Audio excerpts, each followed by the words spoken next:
Hello friends, good afternoon and welcome to EduSat Live Lectures.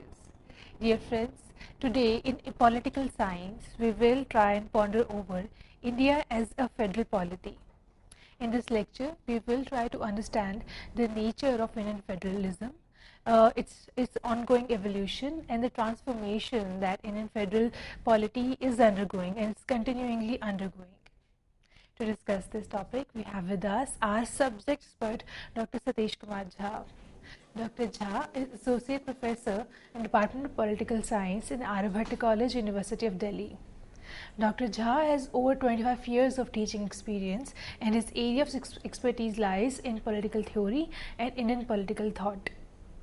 Without further ado, I would like to welcome Sir to our studios and request him to start the lecture. Welcome, sir. Thank you, Amrit. And good afternoon. In fact, today's lecture we are going to devote on India as a federal polity, a theme which is very important from the point of view of both Indian politics as well as from the point of view of understanding comparative governments and comparative systems in today's world. As it is well known that United States of America is considered to be pioneer in terms of this innovative idea that is called federalism, because it was the American Revolution, the American War of Independence, which threw up two important doctrines of political theory, which got basically institutionalized and practiced first of all through United States and its system, political system, and gradually they have acquired a popularity all over the world. One was this horizontal division of power, which is basically known in political theory as separation of power. And the second was the vertical division of power between the units and the federal government, that is the central government. So these two axes around which this power was checkmated with power, because they were wedded to the idea of limited government. They were quite cautious or quite basically concerned about the tyranny of majority in democracy. All these things perhaps made them to go for this new experiment in the history of institutions and government, and that has given them credit in today's political theory, political science, for being innovative with this institutional design and institutional idea. But one thing is to be remembered, that so far as this separation of power doctrine United States was concerned, was not their original innovation, because they drew on two pioneers of political theory, John Locke and Montesquieu, so far as this separation of power doctrine was concerned. But so far as this federal division, that is vertical division of power between the units and the federation, that one can say was their original contribution. And therefore, when we discuss federalism today, in today's world, in fact, United States of America at times is referred as an ideal type or a model. But there is some problem there. In fact, federalism is basically a dynamic concept. Every society has adopted it, gone for it, according to their own requirements. For example, in fact, if you look at India, we can see that India has adopted this federal system with many modifications, largely on account of the challenges and the problems which it was facing when its founding fathers decided to combine the two features of two polar systems of federalism from United States and parliamentary system from Britain. So therefore, India is referred as federal parliamentary system, like some of other Commonwealth countries like Australia, Canada, and so on and so forth. We will touch upon this issue later.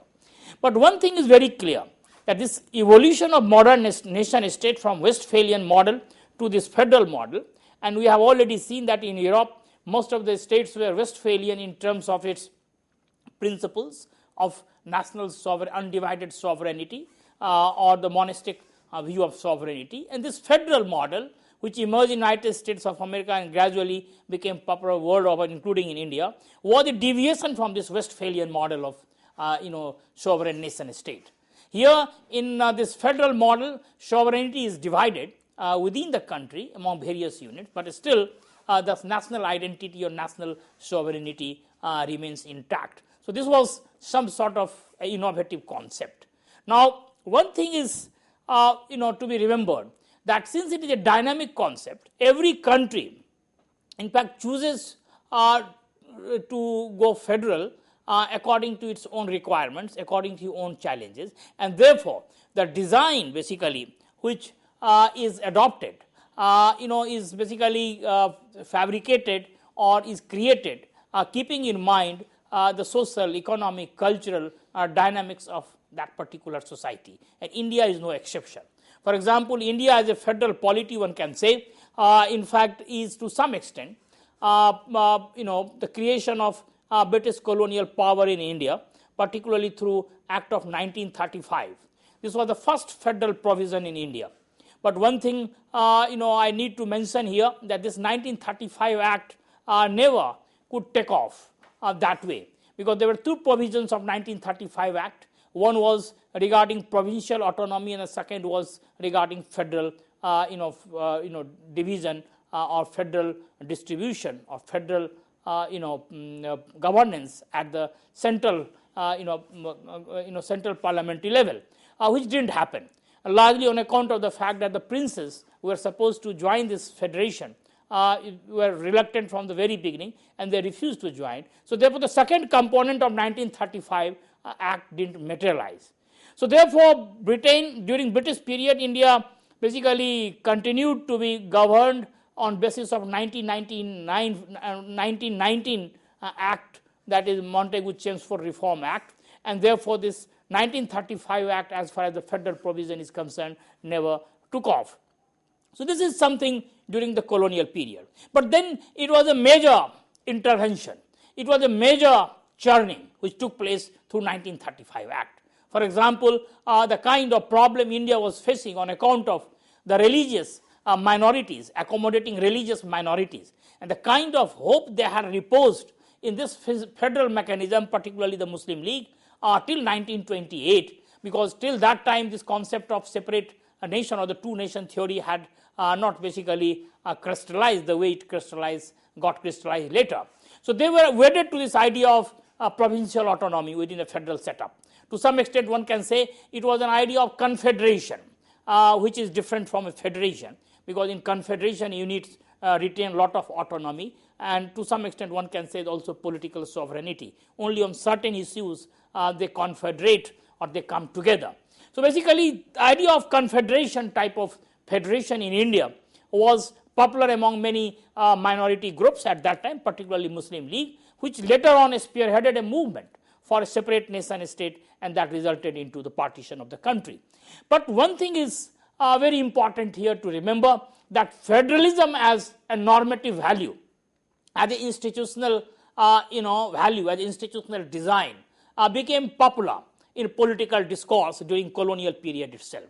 Though it is a different matter that the nationalist discourse at that time, particularly led by Indian National Congress, was quite skeptical about this federal politics, because they often, federalism at that time often got equated with communalism, because Muslim League, the way it was basically engaging with this federal politics, at times smacked of the communal divide in the society, and communal politics in the society, and therefore Congress had a strong reservation. The nationalist leaders, nationalist elites had a strong reservation.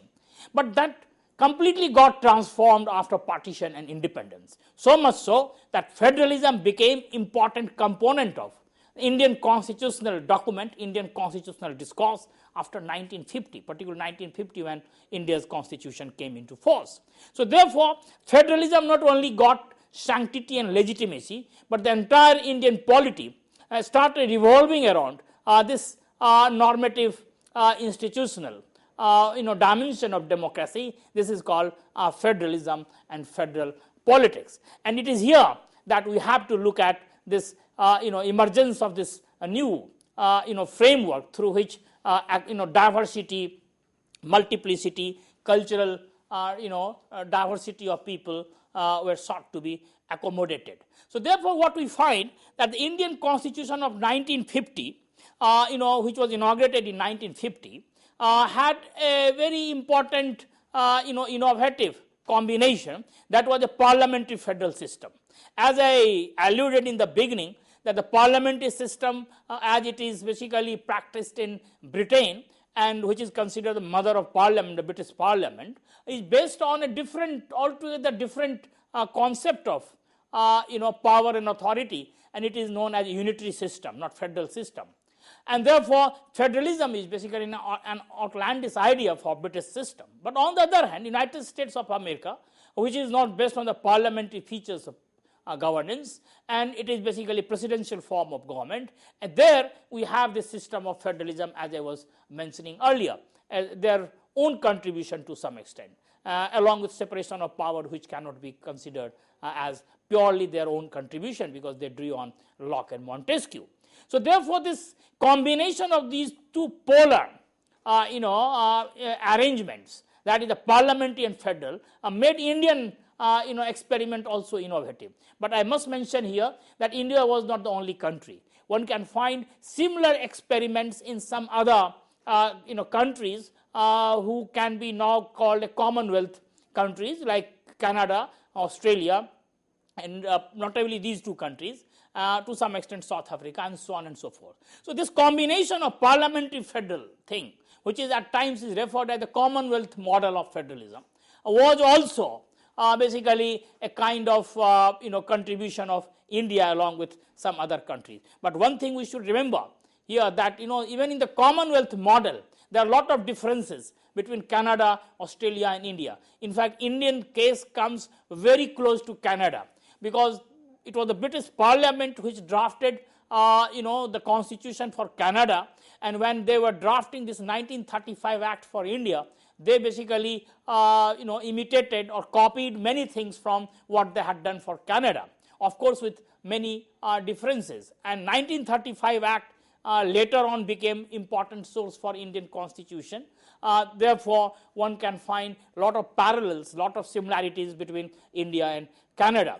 Now, one thing is to be mentioned here, that Indian Federation or Indian Federal Polity opted for a strong parliamentary center, because that was on account of historical experience, because it was believed that whenever the center became weak in India, India became vulnerable to foreign aggression and invasion, and therefore it was believed that in order to retain this unity and integrity of this country, a strong center is required. But at the same time, there was another challenge which was basically staring in the face, and that challenge was how to have unity in diversity, a multicultural, a plural society like India, where there are different types of identity, religious, cultural, ethnic, linguistic, how to have basically a system which can accommodate these differences and still can remain one. And therefore,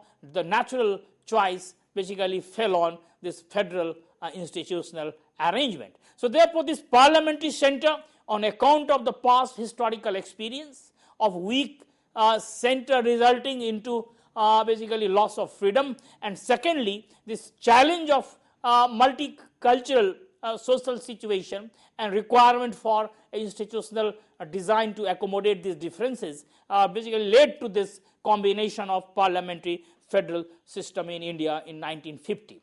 Now, this is one part of this entire thing, that Indian federal polity emerged on account of these two challenges, and with the theoretical resources which were available, particularly coming from United States of America as an ideal type, and then basically deviating from it, because it is a dynamic concept according to the challenges and the situation arising out of Indian own reality. But at the same time, the British intervention making sense here, because of India was a colony when 1935 Act was drafted, which became important source for even 1950 Constitution, and therefore the kind of law and constitution they drafted for dominions or colonies, in fact, was also one important source of influence or impact so far as Indian federal polity is concerned. Now, adoption of India as a federal polity was one part, but then the debate which erupted around this issue is another significant part of this entire discourse. And this debate has been going on since then. First of all, the first set of arguments were that whether India can be considered a federal polity or not, because federalism, as I mentioned earlier, that is often equated with United States and its system. That becomes ideal type, which in my opinion is little bit erroneous, because if it is a dynamic concept, if it is an institutional arrangement to meet the challenges of every society, then there can't be any ideal type. Every society has to have its own institutional federal design. But nonetheless, in academia, in academic discourse, United States of America at times is considered an ideal type.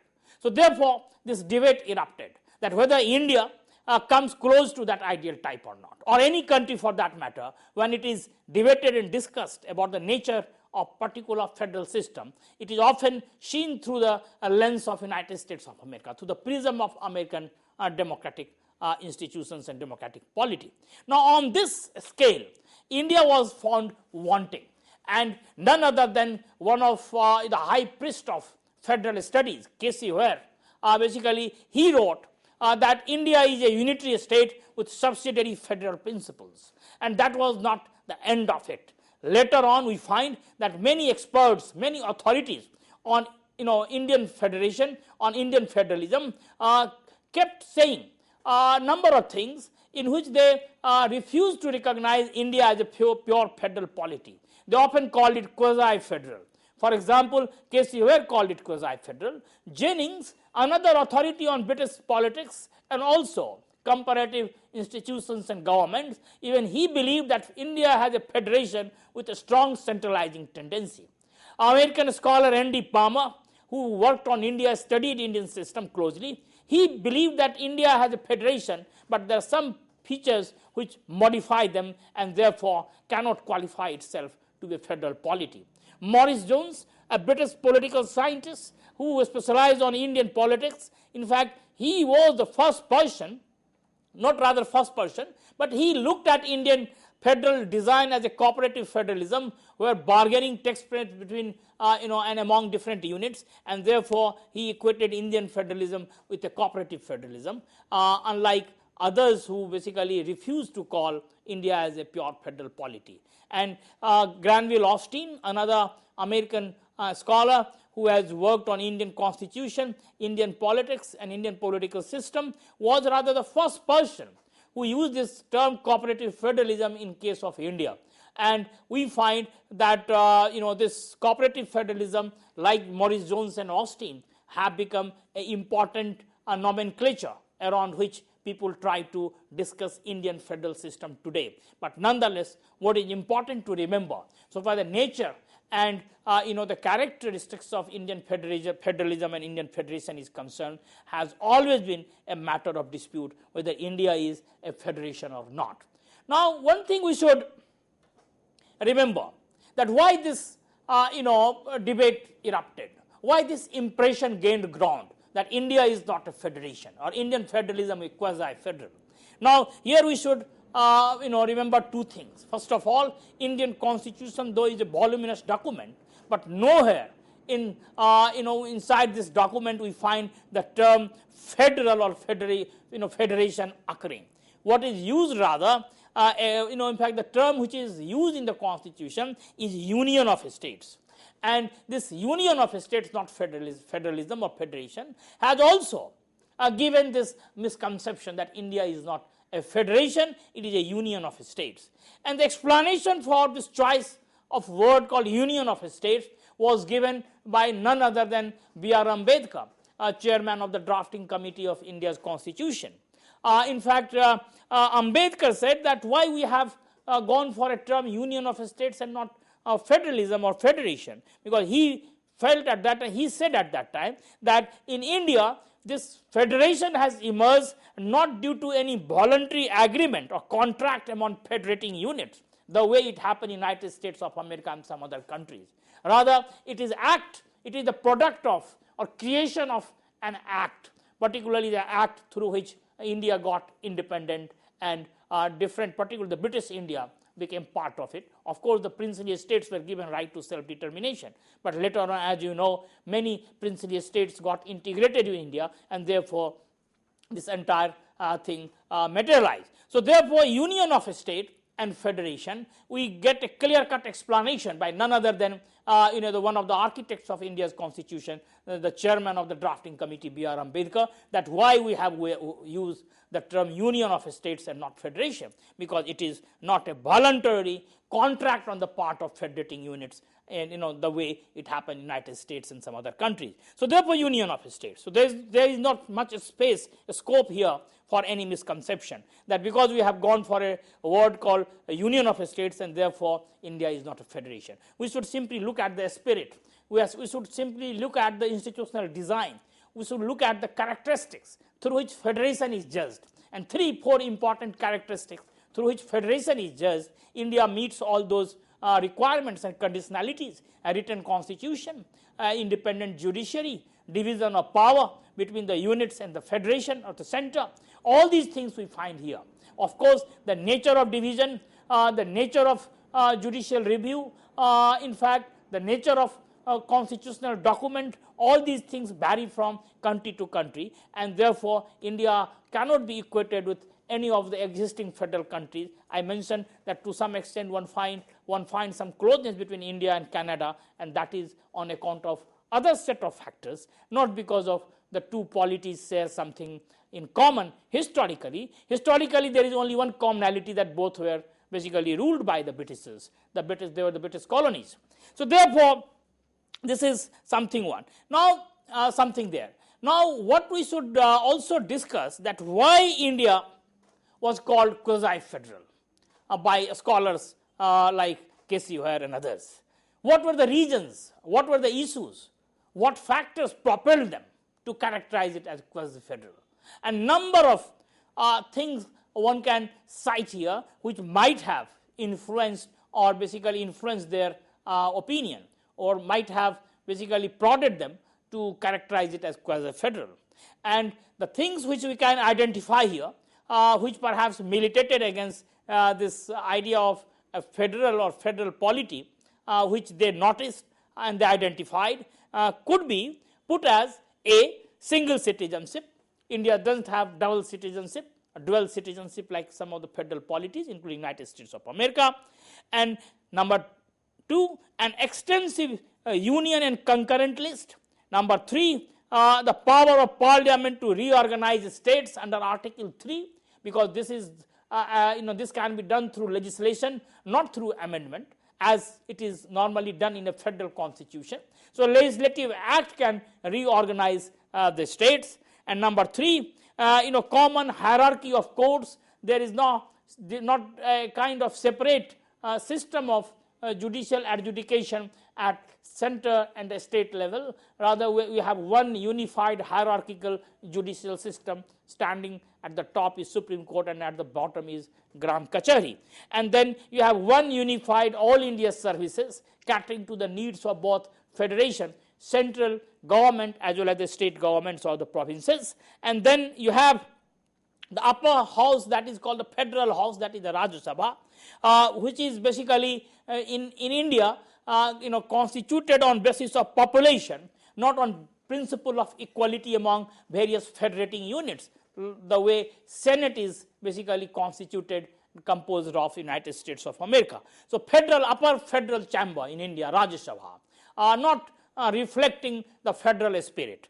And last but not the least, the planning commission. Of course, now that has been dispensed with. Now you have a Niti Ayog, but nonetheless, for a very significant period in the evolution of our federal polity, planning commission played important role as a centralized agency overseeing development, resource devolution, and so on and so forth, as an extra constitutional body created by resolution of cabinet, and sometimes scholars considered it to be a super cabinet. So therefore, planning commission was another important irritant so far as this federal polity was concerned in the eyes of the scholars. And then, of course, this predominant the era of one party dominant system, that is the Congress, which ruled both the center and states, which is no longer true now, but at one point of time for a very significant period again, since till one can say 80s, mid 80s, only after 89 we have had this beginning of a coalition era. Of course, today again we have a clear cut majority of one party in the parliament, but whether it gets stabilized or not, only time will say. But for the time being, one can say that this coalition era has ended. But that coalition era, the possibility of that coalition era coming again is also not always absent. So therefore, this one party dominant system along with planning commission and other factors have basically led to this misconception that India is a quasi federal system. So in fact, these are some of the reasons one can say that this debate has erupted around this idea of Indian federation as a pure federation or a quasi federation.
So basically, this idea of Indian federation as a quasi-federal has dominated this academic discourse both in India and outside for quite some time.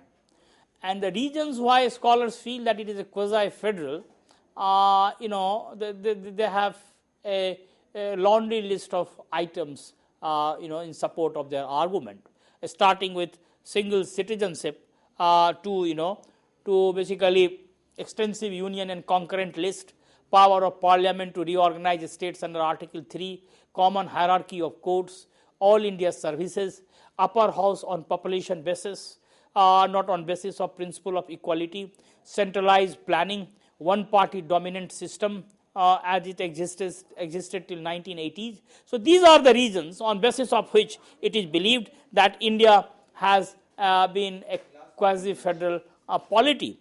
One thing is important here, that in recent years scholars tend to modify or revise their opinion. Now they no longer stick to this old characterization, and they are now giving or rather keen to give some space or some autonomy to Indian federal discourse, saying that it may have been a quasi-federal earlier, but now it is moving in direction of a vibrant federal polity. And the reasons are that it is the constitution and law, they have not changed. Then what has changed and what has transformed this federal polity? And then they believe that it is basically the spirit of constitution remains same, but what has transformed its nature, what has transformed its practice is basically the transformation of Indian society and the transformation of Indian politics through the instrumentality of party system. So transformation of one party, a party system, which was earlier characterized as one party dominant system, that was Congress, and the decline of Congress as one party dominant system, and sometimes bipolar in terms of two configuration of two parties. One cannot say two parties, but two blocks of parties, or multi-party system, that particularly at the level of the states you have many regional parties wielding power, and at center also sometimes they play important role, along with the equitable strength or the distribution of political space between some of the national parties, that has basically resulted into complete transformation of Indian polity from a quasi-federal to a vibrant and lively example of a federal polity and federal discourse. To some extent, one makes a comparison with Canada here, that how Canadian system also comes close to the Indian thing, where in practice this federalization in fact overpowered the earlier tendencies in the polity which milited against the spirit of federalism, where the British colonies were handed over a very centralized federal arrangement by the Britishers. So therefore, that comparison is often made, that it is the practice of politics, democratic politics. It is the agency, most important agency of modern democracy, the party system, which transformed Canadian system and that has also transformed the Indian system, along with the historical trajectory that how from the planned development model, India has moved in direction of a cooperative federal model of a bargaining type with collaborative initiative from both center and the states, when in India these days we hear of a term called Team India, that includes not only the central government, but that would also include various states as equal stakeholders, collaborators in this entire initiative or enterprise called developing Indian economy and making Indian democracy more vibrant and more active. So therefore, this is something related to this new dimension which has emerged. But before we come to some of the recent developments, some of the recent transformations which are basically having very significant impact on Indian politics, on federal politics in particular, and our federal discourse in general, we have to discuss few issues which from the very beginning have been very contentious so far as the nature of Indian federalism is concerned. And one such issue is state reorganization under Article 3. This Article 3 in the Indian Constitution talks about reorganization of states. And as I was mentioning earlier, this reorganization in India can be done through a legislation. There is no constitutional amendment which is required. And at times it is believed that it is totally an unfederal act, that how can you take away the life of a state through reorganizational legislation without having the opinion of that particular affected state sought and secured through democratic means. So how can it be done in a democratic polity which claims itself to be a federal polity, and that is a reality under Article 3. So much so that at times some scholars argue that even before killing a bird one has to think thrice, but in India the kind of flexibility which is given in this Article 3, the states can be reorganized at will of the center. Even the opinion of the concerned state is to be sought and secured, but that opinion is not binding, not binding. Irrespective of the opinion given, the states can be reorganized, the borders can be reorganized and reshaped and redrawn. So therefore, this Article 3 is one of the important irritant so far as this federal Indian federal polity is concerned. Why this flexibility was given? Because it is also argued by the defender of this provision, or basically the votary of the Indian federal discourse. They say that what happened earlier, that the borders of various states were not based on cultural, political or historical reasons, but they were administratively redrawn by the colonial powers, and therefore this reorganization needed to be changed, and this had to be kept flexible, because as per the challenges, requirements and the needs of the time, the Union Parliament could make necessary changes, and therefore this flexibility was shown. Now, due to this flexible nature of this state reorganizational provisions in the Constitution, we have seen that in last 7 decades a number of states have been carved out of the existing states.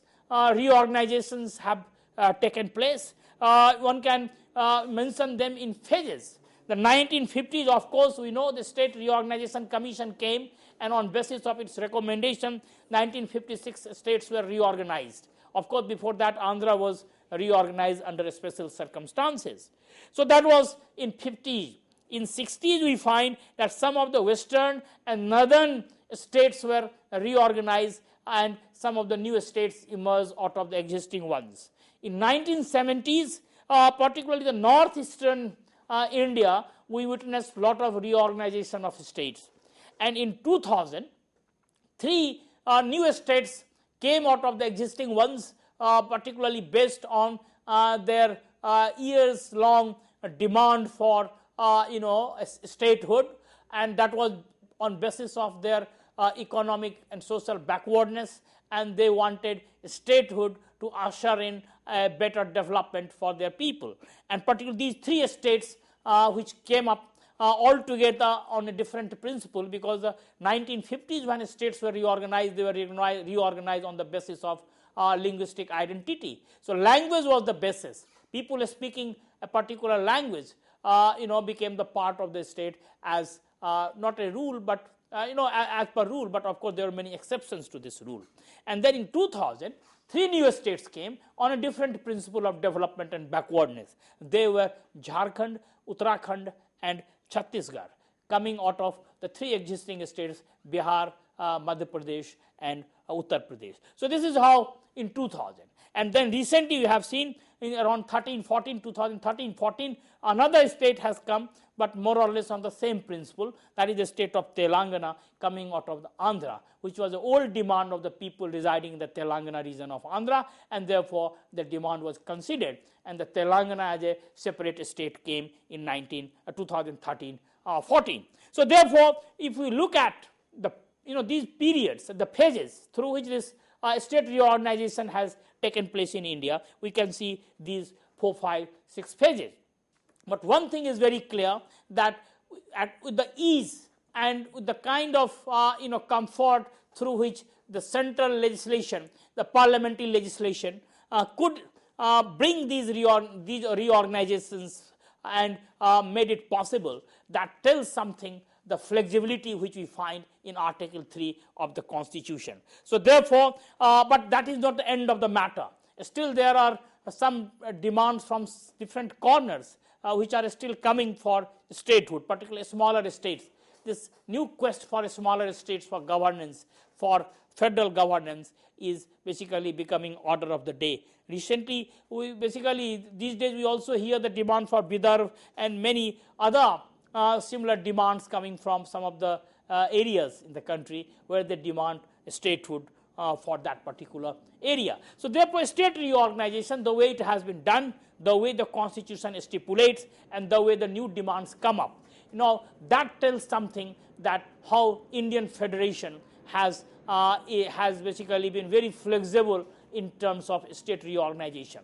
Because if we compare it to United States of America, then United States of America is based on a altogether different doctrine, that is called indestructible units of indestructible federation, indestructible union and indestructible parts, that neither state can be destroyed nor the federation can be destroyed. Destroy means that they cannot be reorganized. Whatever boundary is there, that has to be retained and that has to be respected. But unlike that doctrine of indestructible union and indestructible part, one can say here that we are basically governed by different doctrine, where one can say that destructible, indestructible union and destructible parts, that the parts keep getting reorganized, destroyed and so on and so forth. Of course, one cannot say destroyed, because there is nothing which disappears, but nonetheless one can say gets reorganized. So this is how this doctrine governs Indian polity. Another important issue which is also highlighted is asymmetrical federal feature in Indian polity, or rather it is called asymmetrical federalism. What is this asymmetrical federalism, which often happens, or which often occurs in federal academic discourse? Now, asymmetrical means that asymmetrical means that when some federating units are accorded weightage vis-a-vis the other federating units. Now, how this weightage is accorded? When you have in federation, all units should have the equal weightage, equal status, equal respect. But when some federating units get extra weightage, then it becomes asymmetrical. And in India, it is believed that there are 4 types of asymmetry, and those 4 types of asymmetry are important to remember when we discuss India as a asymmetrical federalism. The first type is universal asymmetry. Thus, universal asymmetry is basically referred to particularly with reference to Rajya Sabha, because as I mentioned earlier, that Rajya Sabha, that is the upper house in Indian Parliament, is considered to be a federal chamber. But unlike United States of America, the representation of various units in this Rajya Sabha are not on equitable terms. In fact, one can say that some states have more representation than the other states. In fact, Article 4(1) and 82, and along with, if they are read with the 4th schedule of the Constitution, that can give one some idea that how this asymmetrical nature of Indian Federation gets reflected in the composition of Rajya Sabha. UP as a state has 31 representation, whereas Meghalaya, Mizoram, Manipur, Goa and Puducherry have just 1 representation. So this is one. This is called universal asymmetrism. The second is the specific asymmetry. Now, along with this universal asymmetry, there is also a specific asymmetry in India. That a specific asymmetry pertains to administration of tribal areas, particularly interstate regional disparities, law and order situation, and fixation of a number of seats in legislative assembly in relation to states of Maharashtra, Gujarat, Assam, Manipur, Andhra Pradesh, Sikkim, Arunachal Pradesh and Goa. And then there are a number of provisions in the Constitution which basically reflect this specific asymmetry in the Indian Constitution. Article 371, 371B, 371C, 371D, 371E, 371F, 371H and 371I.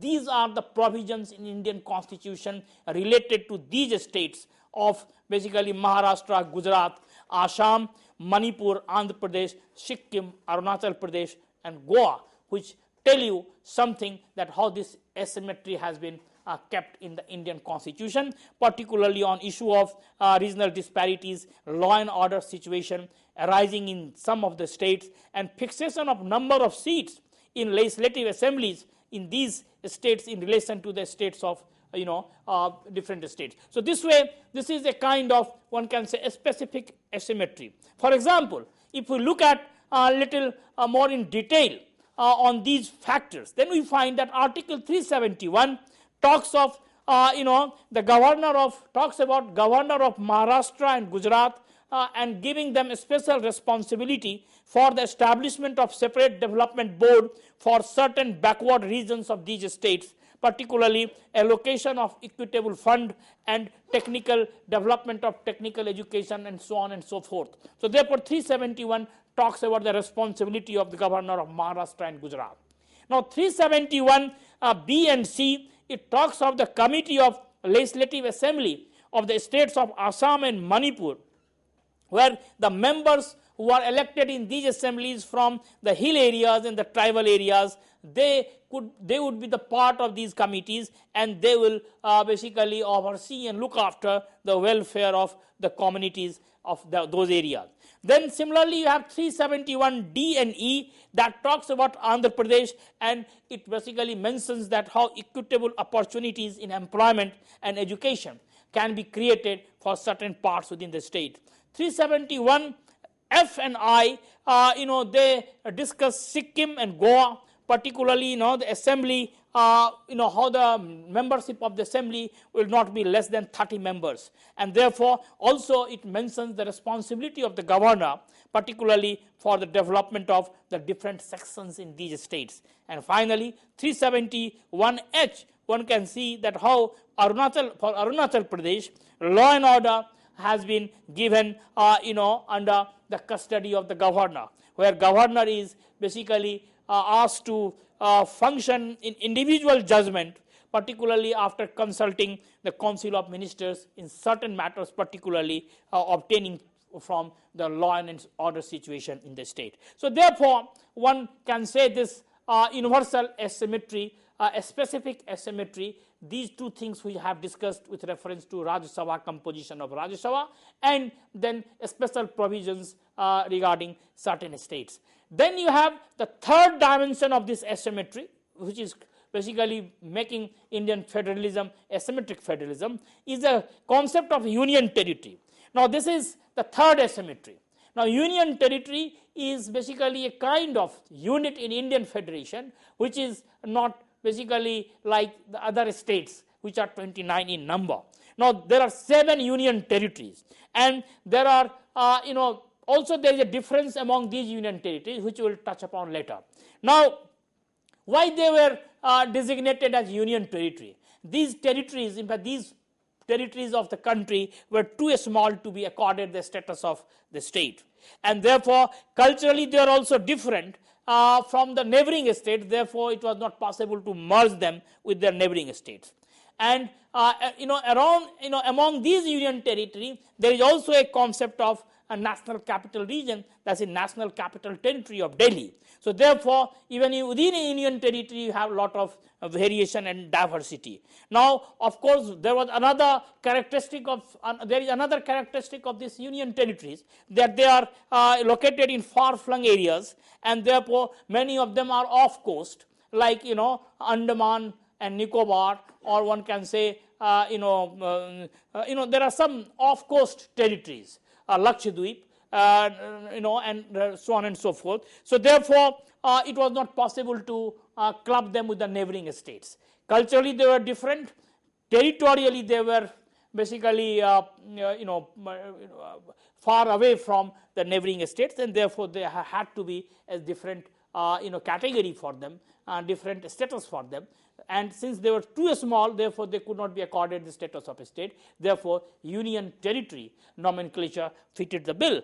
Now of course one thing is very important here, that one seat at least in the Lok Sabha is assured for these all union territories, at least, but it can go up, but at least one representative from that particular territory has to be in the Lok Sabha or in the parliament. So therefore one can say that so far as the judiciary is concerned, the constitution basically makes a provision that there can be a high court in that particular territory, or a neighboring state's high court can be used for purpose of judicial administration or judicial adjudication for that union territory. Now there are two different types of union territory out of these 7, which I mentioned, that there is some internal differentiation as well. One is the Puducherry, which basically came into existence with 14th Amendment in 1962, and another is Delhi, which came into existence with the 69th Amendment in 1991. Now they have a legislature unlike other union territories. Of course the legislature is unicameral, there is no provision for upper house, and therefore unicameral legislature. Now Puducherry is in fact again different from Delhi, because Puducherry you have partly elected and partly nominated legislature and the Council of Ministers, and you have a lieutenant governor in the both states. In Delhi one can say the chief minister is appointed by the president on the recommendation of lieutenant governor. Of course in Delhi and also in Puducherry we often find the controversy and the fight between the elected government and the administrative and the lieutenant governor, who is basically appointed by the center.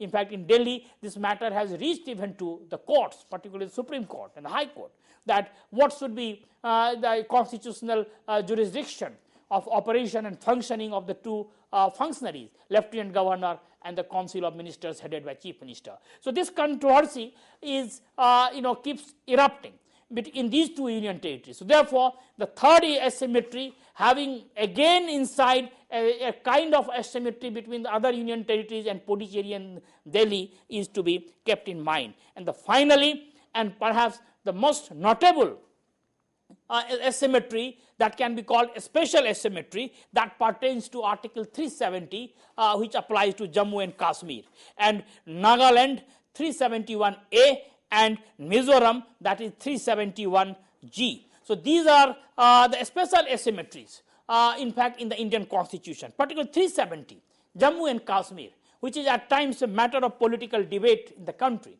because 370 was at times believed, that was a temporary arrangement through instrument of accession signed by the king under the lapse of paramountcy, which resulted into integration of many princely states with India. And therefore, this Jammu and Kashmir special status in the constitution under 370 continues even today, and it is believed that it is a kind of asymmetry which is not healthy for India as a democratic federal polity. On the other, it is believed that because this is part of the constitution, it has a historical context, and therefore that context has to be respected and honored even today, and Article 370, under which Jammu and Kashmir has been given a special autonomy, has to be maintained. So this political debate within Indian federalism goes on, but that nonetheless shows that how this is perhaps the symbol of the greatest asymmetry in Indian constitution, where many of the union laws or constitutional provisions do not automatically apply to this Jammu and Kashmir. They have to be ratified and adopted by the legislature of the state. Similarly, in fact, in case of,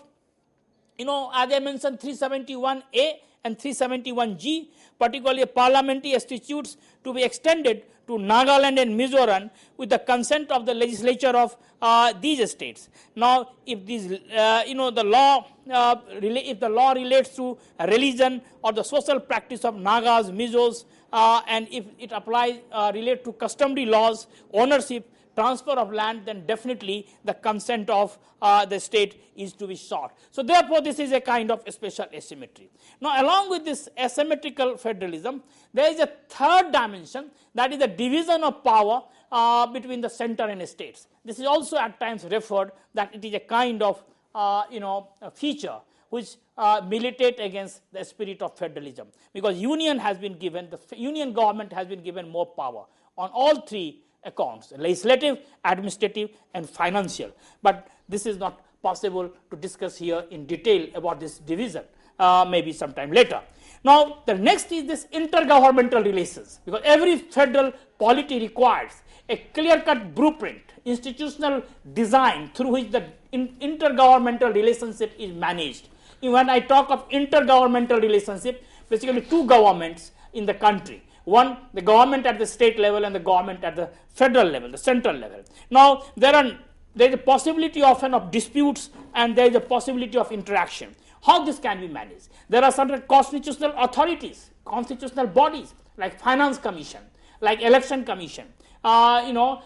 These commissions are Controller and Auditor General. They are basically the constitutional authorities. Constitution has emphasized this entire thing for managing this federal politics in India. But then there are also some extra constitutional bodies. Here one can cite Planning Commission, which is now basically defunct because this has been replaced by the Niti Aayog, which is basically earlier Planning Commission was tasked with the job to transfer resources to the states. And then National Development Council, which came into existence in 1952, again like Planning Commission through cabinet resolution. So these two extra constitutional bodies became the main site for intergovernmental interaction and dialogue. And it was, of course, the period of one-party dominant system, so things moved smoothly. But no longer the case today, where India, as I am mentioning, that because of the practice of democratic politics has got transformed, and the nature is now moving in a direction where people say it is totally vibrant federal polity, with someone may call it cooperative, someone say collaborative, but nonetheless not the quasi-federal as it was being referred earlier. Then there is another body called CAB, Central Advisory Board for Education. You have another body called AICTE, All India Council for Technical Education, founded in 1948. Of course, you have Interstate Council. It was founded by the BPC government in 1990, 89-90, again for intergovernmental interaction and dialogue. And therefore, and also, not last but not the least, Journal Council, which is of course defunct, but except for the Northeastern Journal Council. So these are the only intergovernmental sites and bodies through which intergovernmental interaction and relationship takes place. But there was a time when informally this relationship materialized in India, when there was one party dominant system. And here I should mention this fortnightly letters of India's Prime Minister Nehru to the Chief Minister. And this was perhaps the main mechanism through which the center used to communicate to the states, informally, not institutionally. But that is not enough. Today, we need an institutional blueprint, institutional design through which intergovernmental relationship now can be managed. Another contentious area is the water dispute, inter-water dispute. Of course, there is a provision of tribunal, there is a provision of commission, and there is also Supreme Court under original and advisory jurisdiction to adjudicate on this matter. Of course, Finance Commission is there. Allocation of resources often becomes contentious, whether population or governance and development. So there are a number of contentious issues today and challenges for which Indian institutional design is not well prepared. Therefore, there are a lot of proposals. Sarkaria Commission gave, Punchi Commission has given, the Supreme Court through number of historic judgments, particularly on precedent rule and other things, have also chipped in. So therefore, we can say that Indian institutional thing is in process of evolution. And in future, you may be witnessing a more vibrant federal polity in India than what it was earlier. I will stop here. Dear friends, on that note, we would like to thank Dr. Jha to coming to our show and delivering such a wonderful lecture. And thank you, dear friends, for watching our show. Stay tuned and keep watching. Thank you.